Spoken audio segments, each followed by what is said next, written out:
siendo renacidos por la palabra de Dios que vive y permanece para siempre. Y porque esto es así, nos encontramos todos los días buscando de corazón y en oración ser reavivados por su palabra. Hoy nos detenemos en San Juan, capítulo 8. Pero antes pedimos la bendición de Dios. Padre nuestro que estás en los cielos, queremos pedirte que estés a nuestro lado y nos ayudes a entender tu palabra, y estés a nuestro lado y nos ayudes a aplicarla en nuestra vida.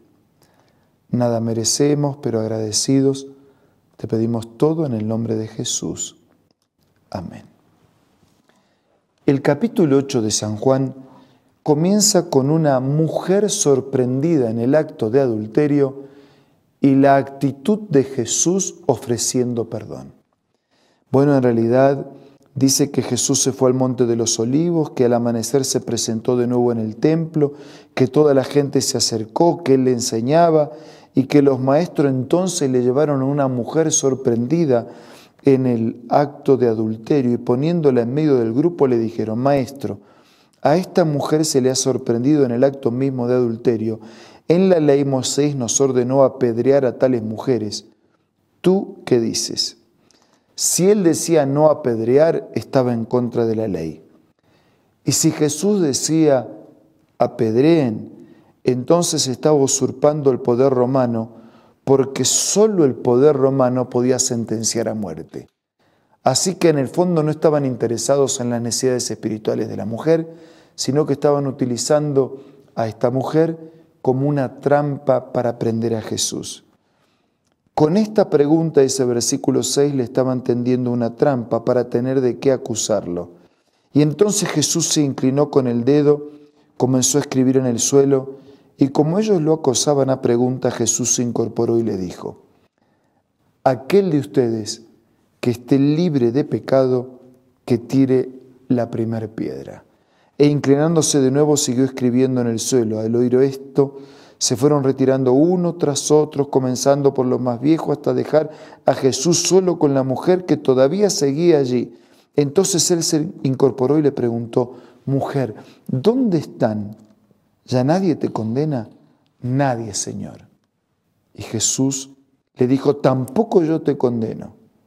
Vete y no vuelvas a pecar.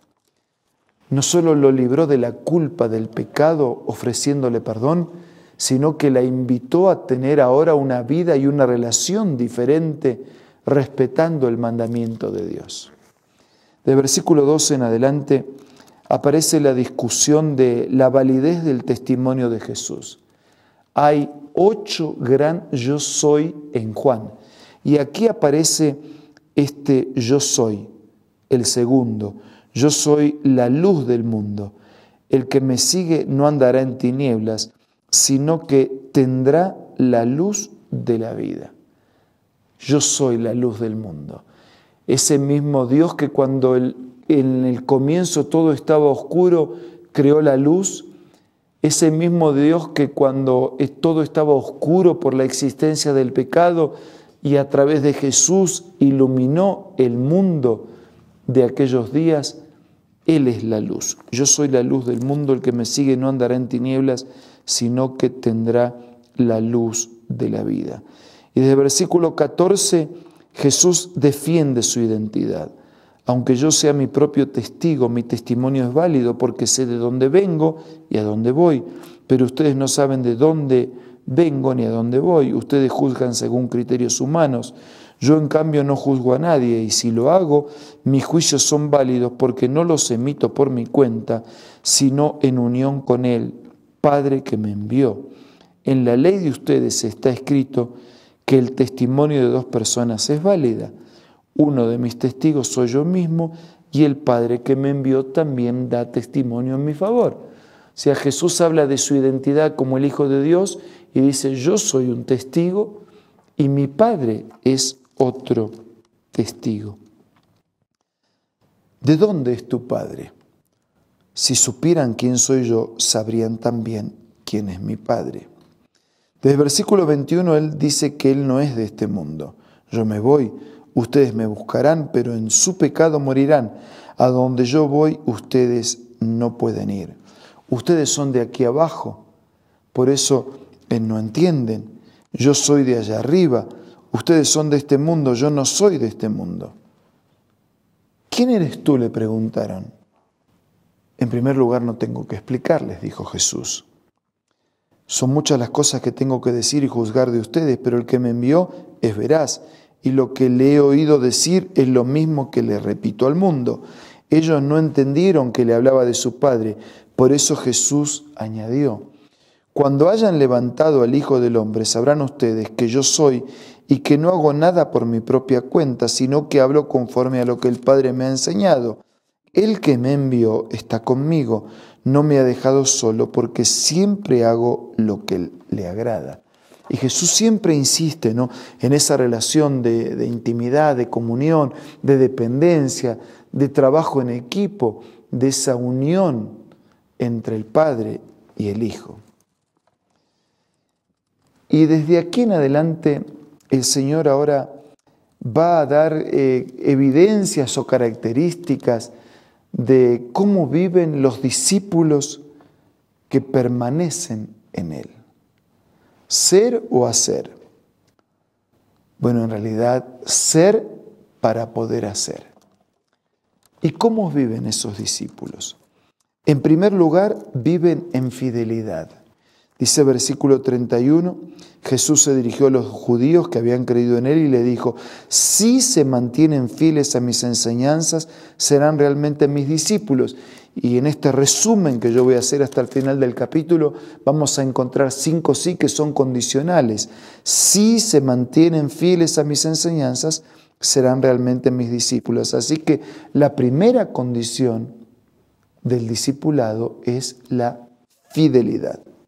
Versículo 34. Ciertamente les aseguro que todo el que peca es esclavo del pecado. Ahora bien, el esclavo no se queda para siempre en la familia, pero el hijo sí se queda con ella para siempre. Versículo 36. Así que si el Hijo los libera, serán ustedes verdaderamente libres. Primero, fidelidad. Segundo lugar, dependencia para poder tener esa relación de liberación del pecado. En tercer lugar, versículo 39, nuestro padre es Abraham, replicaron. Si fueran hijos de Abraham, harían lo mismo que él hizo. En cambio, ustedes me quieren matar. A mí que les he expuesto la verdad que he recibido de parte de Dios, Abraham jamás haría tal cosa. Así que si fueran hijos de Abraham, harían su obra, es decir, obedecerían. Primero, fidelidad. Segundo, dependencia. Tercer característica, obediencia. Desde el versículo 42 en adelante nos presenta la cuarta característica. Si Dios fuera su Padre, entonces me amarían, porque yo he venido de Dios y aquí me tienen. No he venido por mi propia cuenta.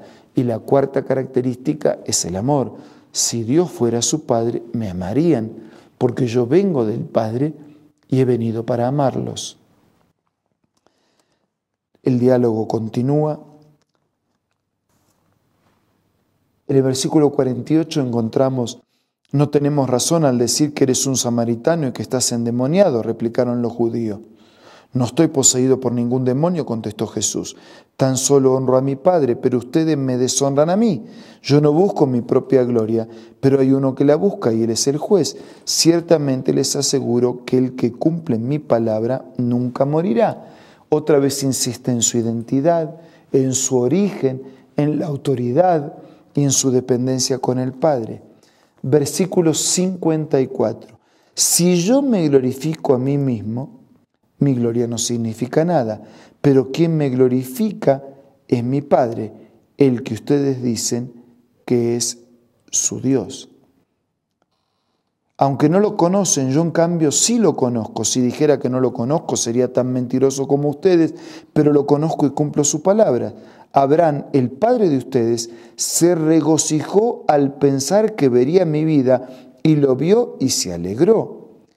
Ni a los 50 años llegas le dijeron los judíos, ¿y has visto a Abraham? Versículo 58, ciertamente les aseguro que antes de que Abraham naciera, yo soy, insistiendo en su identidad como Dios y como Hijo de Dios. Y entonces tomaron piedras para arrojársela, pero Jesús se escondió y salió inadvertido del templo. ¿Cuáles son las características que identifican nuestro discipulado permanente del Señor? Primero, fidelidad. Segundo, dependencia. Tercero, obediencia. Cuarto, amor. Y quinto, la gloria de Dios compartida en una vida por la eternidad. Por eso, amigos, decidamos ahora seguir siendo o comenzar a ser verdaderos discípulos del Señor. Vamos a hablar con Dios a través de la oración.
Señor, gracias por quien eres y porque nos invitas a ser tus discípulos. Queremos ser fieles, queremos depender de ti. Queremos obedecer y hacer tu voluntad. Queremos amarte porque un día queremos compartir la gloria de la eternidad. Bendice a todos nosotros. Nada merecemos. Todo te lo pido y te lo agradezco en el nombre de Jesús. Amén. Muchas gracias por su compañía de hoy. Nos reencontramos mañana para seguir siendo reavivados por la palabra del Señor.